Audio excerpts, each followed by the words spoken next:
ولید بن عقبہ یہ بہت بڑے دیندار آدمی تھے اور سرکار کی عظمت کو جانتے تھے، اہل بیت کی عظمت کو جانتے تھے. انہوں نے یہ جواب دیا پوری سلطنت مجھے لکھ دی جائے اور امام حسین کے دانوں کے ہاتھ توڑنے یہ کہا جائے تو میں وہ نہیں کر پاؤں گا. مروان وہ تھا، میرے منشی تھا، چاپلوس تھا، وہ لگا ہوا تھا، اپوزیشن میں بیٹھا ہوا تھا.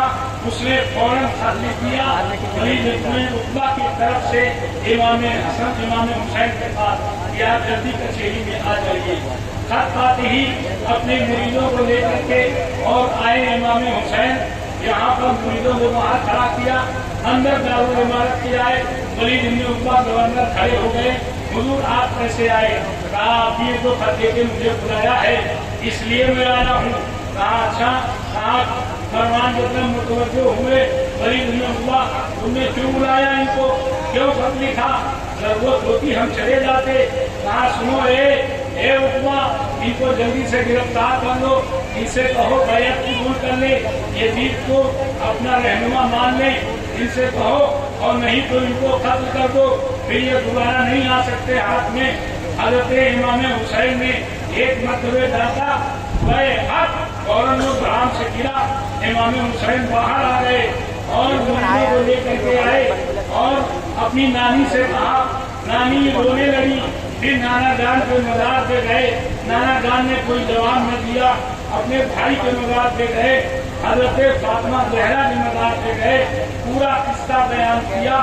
اب یہ ہوا کہ مکہ معظمہ سے مدینہ طیبہ سے مکہ معظمہ کا سفر کیا جائے کہ میرے نانا کی بارگاہ کی جو حرمتی میرے نانا کے بارگاہ کی جو حرمتی نہ ہونے پائے. پھر اس کے بعد اب عزم سفر ہوئے مکہ معظمہ کے لیے.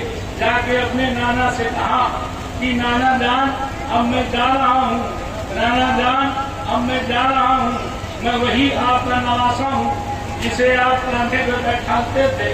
میں وہی آپ کا نواسا ہوں جس کو آپ اپنے سروں پہ بیٹھاتے تھے. میں وہی آپ کا نواسا ہوں جس کو آپ سرکار جس کے ہونٹ چوستے تھے، جس کے لیے جنت سے میوہ منگاتے تھے. نانا جان آپ مجھ سے ناراض ہو گئے کیا؟ آپ مجھ سے خفا ہو گئے ہیں؟ آخر آپ نے صدیق کو جواب دیا، دیہات کے آنے والوں کو جواب دیا، مجھے آپ کوئی جواب نہیں دے رہے ہیں. نانا چلا جاؤں گا پھر میں مدینے میں نہیں آؤں گا. اے نانا آپ کا یہ حسین چلا جائے گا، اب نہیں آئے گا مدینے میں. کچھ تو رائے دے دیجیے. کوئی رائے نہیں. اپنے زلجلال پہ سوار ہوتے ہیں، گھوم گھوم کے دیکھتے ہیں. نانا جا رہا ہوں آخری سلام دے دو. نانا جا رہا ہوں اب آخری سلام دے دو. اب حسین نہیں آئے گا، اب حسین مدینے میں نہیں آئے گا. آپ ہی نے فرمایا ہے المدینہ تو خیر لہم لو کانوا یعلمون. مدینہ بہت بہتر جگہ ہے. کاش کے لوگ جانتے میں مدینے میں رہنے کے لائق نہیں ہوں، اس لیے تو مجھے جواب نہیں مل رہا ہے. اتنا کہتے نہ رہے، زاروں قطار روتے نہ رہے. مدینے میں ماتم مچا ہوا ہے، پورے مدینے کے لوگ رو رہے ہیں.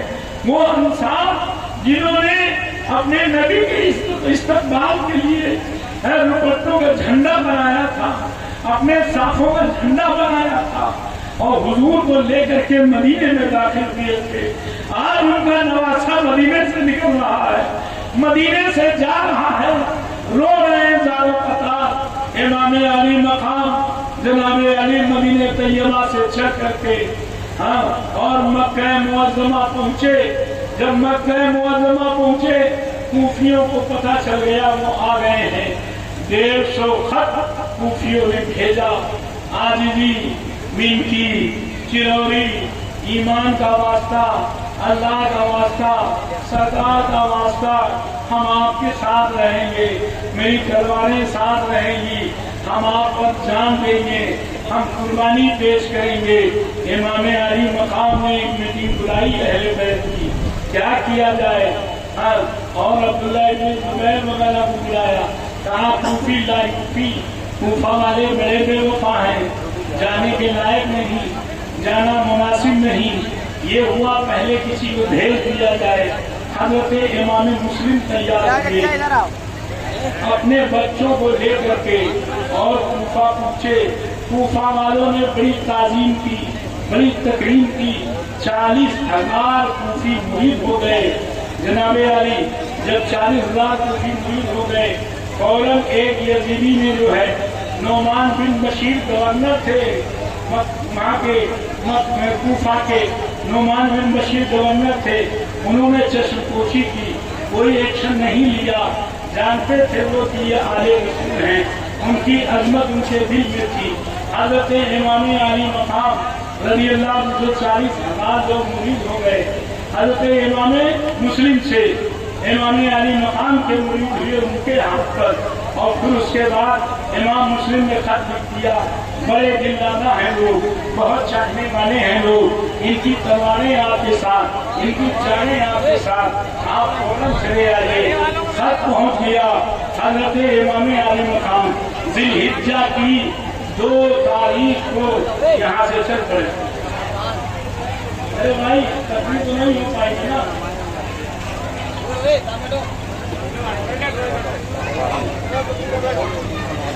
اب نہ بات, ذی الحجہ کی 2 تاریخ کو پہنچے وہاں پر. حضرت امام حسین رضی اللہ عنہ, معلوم ہوا امام مسلم شہید کر دیے گئے, ان کے دونوں بچے شہید کر دیے گئے. امام مسلم جو ہے, امام مسلم محرم کی 2 تاریخ کو کربلا پہنچے, سمجھ گیا. اور وہاں سے جو ہے یزیدیوں سے گفتگو شروع ہوئی. اور آگے تھے گرفتاری کے لیے. آپ سن چکے ہیں کہ 15-16 جگہ پر قیام کیا تھا, ان میں سے قادسیہ بھی ایک جگہ ہے, ان میں سے اور بہت ساری جگہیں ہیں. حضرت سیدنا سرکار امام علی مقام رضی اللہ عنہ نے تقریر کیا, اے لوگوں تم مجھے پہچانتے ہو, میں نواسہ رسول ہوں, میں ابن رسول ہوں, میرے گھر قرآن عظیم اترا ہے, میرے گھر سے نماز آئی ہے, میرے گھر سے تمہیں دین ملا ہے, میرے گھر سے تمہیں اسلام ملا ہے, تم مجھے پہچانتے ہو. اللہم نام, ہاں میں پہچانتا ہوں آپ کو, لیکن ایسا ہے آپ یزید سے بیعت ہو جائیے اور نہ تو لڑنے کے لیے جنگ کے لیے تیار ہو جائیے. 1 دن گزرا, 2 دن گزرا, جناب علی 4 محرم, 5 محرم, 7 محرم کو جناب علی 22,000 فوج نے محاصرہ کر لیا اور آ کر کے نہر فرات پر قبضہ کر لیا. حضرت زینب نے, حضرت عباس نے کہا تھا کہ نہر فرات کے سامنے خیمہ لگائیے تاکہ پانی لینے میں آسانی ہو, یزیدی پانی بند کر دیں گے. پھر وہی بات دہرا دیا حضرت امام حسین سے. ہم لوگوں نے کہا تھا کہ آپ نہر فرات کے سامنے خیمہ لگائیے, قریب میں لگائیے, مگر آپ نے دور خیمہ لگایا. امام حسین نے کہا اے عباس, اے زینب, بچوں والی بات کرتی ہو, ارے ان کا بھروسہ پانی پر ہے, میرا بھروسہ پانی والے پر.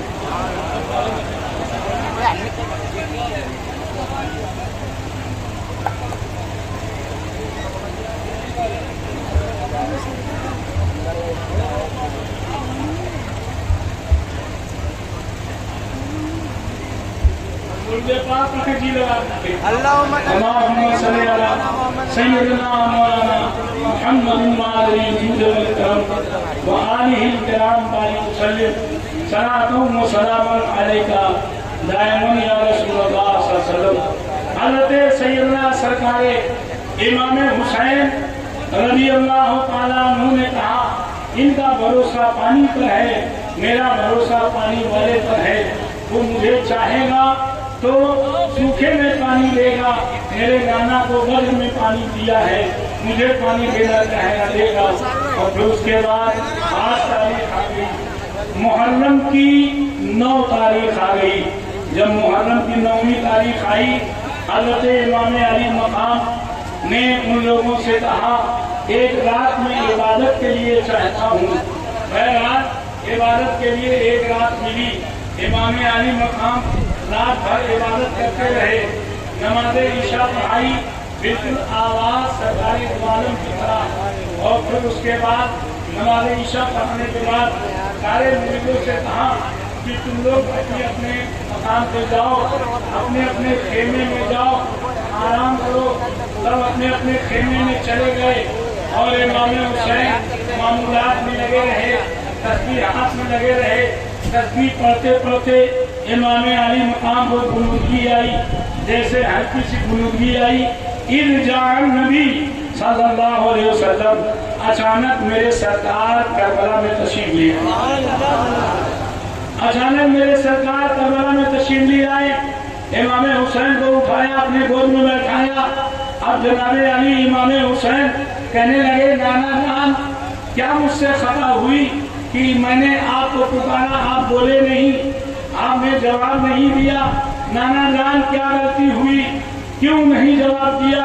کہا بیٹا ایسا ہے، یہ ابتلا ہے تمہاری، یہ امتحان گاہ ہے تمہاری۔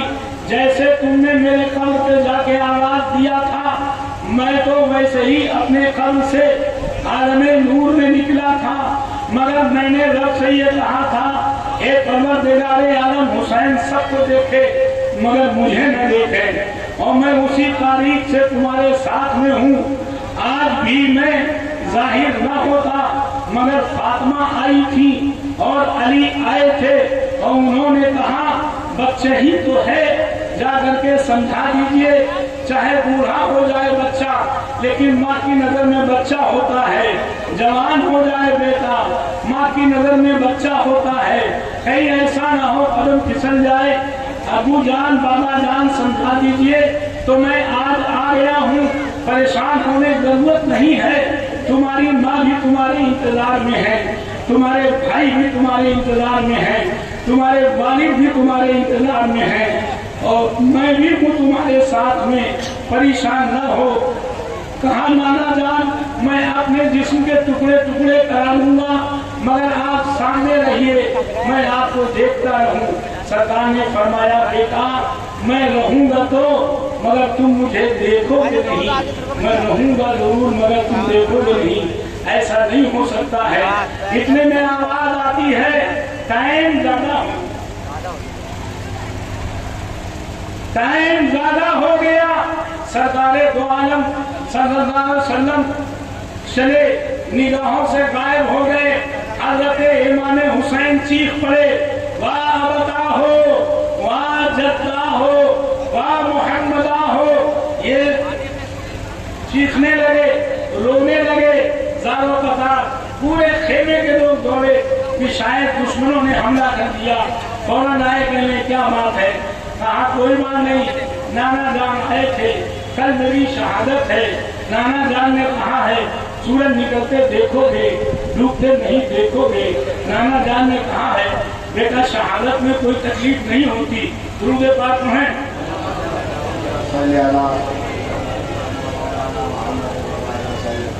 صلاۃ و سلام علیکہ دائما حبیبی یا رسول اللہ صلی اللہ علیہ وسلم۔ نانا جان نے کہا ہے کل تمہاری شہادت ہوگی، لہذا کل میری شہادت ہوگی۔ فجر کی نماز پڑھائی، فجر کی نماز کے بعد حضرت امام علی مقام میں تمام مریدوں کو بلایا اور کہا سنو میں نہیں چاہتا تمہارے بچے یتیم ہوں، تمہاری عورتیں بیوہ ہوں، ان کو مجھ سے مطلب ہے، یہ میرے دشمن ہیں، میرے خون کے پیاسے ہیں، آپ لوگ جاؤ یہاں سے، جاؤ یہاں سے، چلے جاؤ، میں تو خوشی اجازت دیتا ہوں۔ مریدوں نے کہا حضور کیا سرکار کی شفاعت سے محروم کرنا چاہتے ہیں؟ ارے یہ ایک جسم ہے، اگر کروڑوں جسمیں ہوتی، کروڑوں جانیں ہوتی تو میں آپ کو قربان کرتا، ایسا نہیں ہو سکتا ہے کہ میں آپ کو میدان میں چھوڑ کے چلا جاؤں۔ پھر اس کے بعد حضرت امام علی مقام نے اپنے پانچوں بھائی کو بلایا۔ حضرت مولا علی نے فاطمہ زہرا کے انتقال کے بعد جو شادی کیا تھا ان عورتوں سے بچے تھے، جس میں ابو بکر تھے، حضرت عثمان تھے، حضرت عمر تھے، وغیرہ وغیرہ، پانچوں بھائیوں کو بلایا اور بلانے کے بعد کہا ایسا ہے کہ آپ لوگ جائیے یہاں سے، یہ لوگ ہمارے خون کے پیاسے ہیں، کل میری شہادت ہوگی، میں نہیں چاہتا ہوں کہ آپ لوگ قتل کیے جائیں۔